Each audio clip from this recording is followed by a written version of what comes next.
has faith, no explanation is necessary.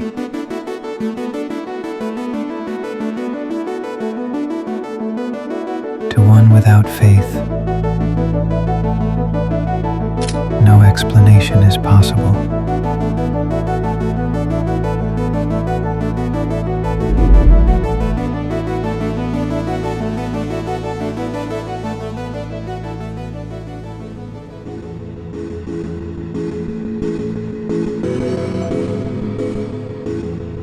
Thomas Aquinas was born around 1225 into the noble family of Aquino, which had close ties to the Holy Roman Empire. From an early age, he was educated at the Benedictine Abbey School of Monte Cassino, with the intention of his family that he would eventually join the ancient and prestigious Benedictine order. Later, while studying at the University of Naples, Thomas came under the influence of a Dominican recruiter. At the time, the Dominicans were a newly founded order and had gained a reputation as intellectual defenders of the faith, combating heresy through reasoned argument rather than force. Thomas's family strongly opposed his desire to join the order. From their conservative perspective, the Dominicans were unconventional due to their lack of historical prestige, absence of great wealth, and intense zeal. The Aquinas family went so far as to kidnap Thomas and hold him prisoner in one of their castles. His brothers even smuggled a prostitute into his room in an attempt to weaken his devotion to God. According to the legend, Thomas drove the woman away and was later visited by two angels, an event said to have strengthened his faith even further. Despite his family's wishes, in 1245, Thomas arrived in Paris as a Dominican friar, where he studied under Albertus Magnus, a renowned Dominican scholar, an interpreter of Aristotle. It was during this period that Aquinas immersed himself deeply in Aristotle's logic, ethics, philosophy, and metaphysics, which later had a profound impact on his work.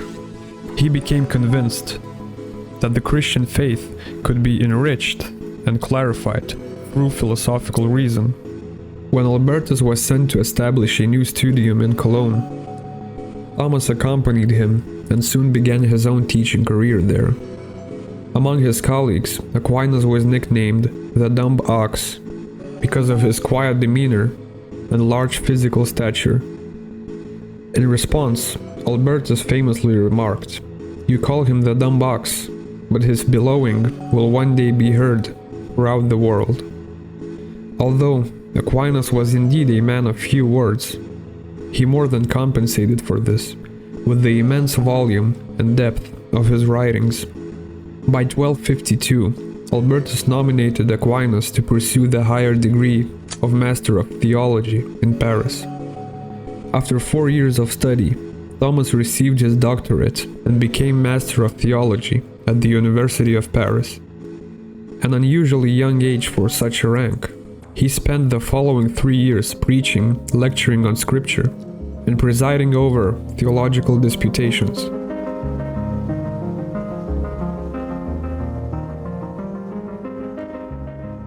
During the 12th and 13th centuries, Western Europe rediscovered Aristotle's philosophical works, mostly through Arabic and Greek translations. These texts introduced powerful ideas on ethics, logic, nature, and metaphysics that have been largely neglected in the earlier medieval scholarship.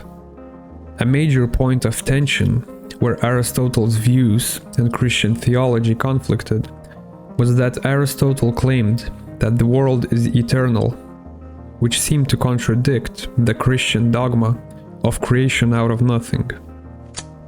Another controversy involved Aristotle's view of the soul and intellect, especially as interpreted by the Muslim intellectual Ibn Rushd, who argued for a single universal intellect shared by all human beings. This view challenged Christian teachings on personal immortality and individual moral responsibility. These ideas sparked intense debate in Western universities.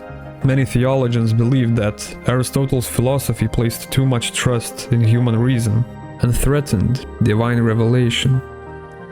As a result, certain Aristotelian works were temporarily banned from university teaching in the 13th century.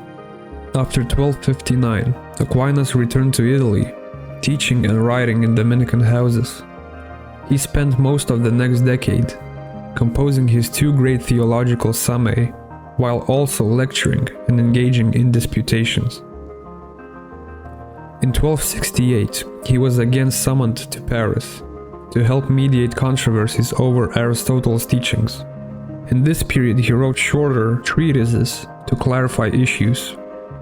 Around 1272, he returned to Naples, completed most of the Summa, and worked on extensive commentaries on all Aristotle's principal works.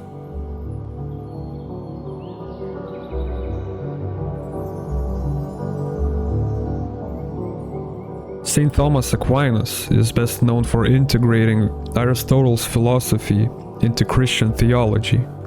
Aquinas used Aristotle as his primary philosophical authority, creating a system that shaped medieval and modern thought. Although Aristotle was a pagan philosopher from ancient Greece, Aquinas believed that truth discovered by human reason could not contradict divine revelation, since both originate from God. Aristotle emphasized reason, observation, and logic as the primary tools for understanding reality. Aquinas adopted this rational approach and applied it to theology. He argued that human reason can discover many truths about the natural world and even about God, such as God's existence, while revelation completes what reason cannot reach.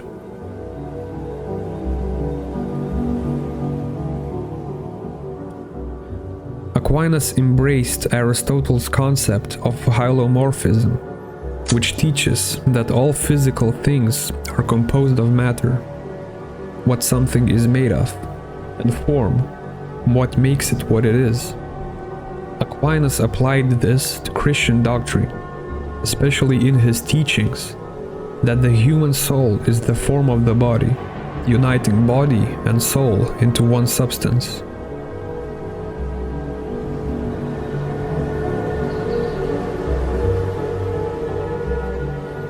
Aristotle taught that everything that moves is moved by something else, leading to the idea of a prime mover. Aquinas developed this idea, arguing that the chain of motion must begin with a first cause, which he identified as the Christian God. Similar reasoning appears in his arguments from causation and contingency.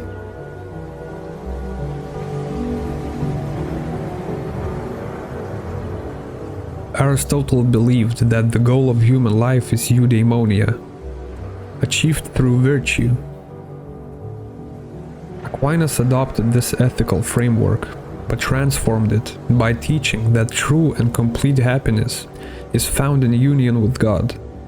He retained Aristotle's cardinal virtues, justice, fortitude, and temperance, while adding the theological virtues of faith, hope, and charity.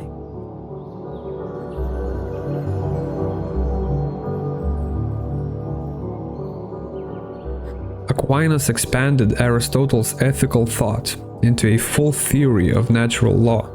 He taught that moral principles are built into human nature and can be discovered through reason. This idea reflects Aristotle's belief in a rational, moral order, but places it within a Christian understanding of divine law.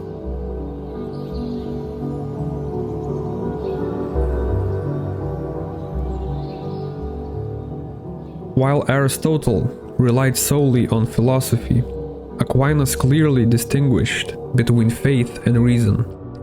He argued that they are complementary. Reason explains natural truths, and faith reveals supernatural truths.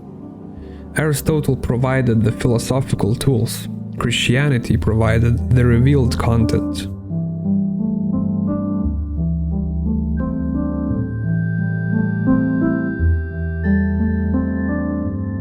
In 1272, the Dominican order invited Thomas to found a university wherever he likes. He returned to Naples, where he taught and preached to the public of the city. While celebrating Mass in the chapel of St. Nicholas at Naples, Thomas Aquinas experienced a profound mystical vision. So it is claimed that while intensely praying before a crucifix, Aquinas entered such a deep contemplation that he was seen levitating off the ground. After this, Thomas stopped writing the Summa Theologiae. When his secretary urged him to continue writing, Aquinas replied, "I cannot, because all that I have written seems to me like a straw, compared with what has now been revealed to me." The mystical experience at the chapel, described as a long ecstasy, probably was a stroke, and the reason why Thomas couldn't finish his Summa. Nevertheless, this statement is one of the most famous in Christian intellectual history. Importantly, Aquinas was not rejecting reason or theology. Rather, he was expressing the limits of human language and concepts when confronted with direct divine experience. The Summa Theologiae remains unfinished because of this moment. Aquinas died peacefully in 1274, at about 49 years of age. Centuries after his death, Aquinas' influence persists. He is the patron saint of Catholic schools and universities, and his philosophical methods still underpin much of Catholic theology. His insistence that faith and reason are harmonized, rather than opposed, set a standard for how theology could engage with secular learning.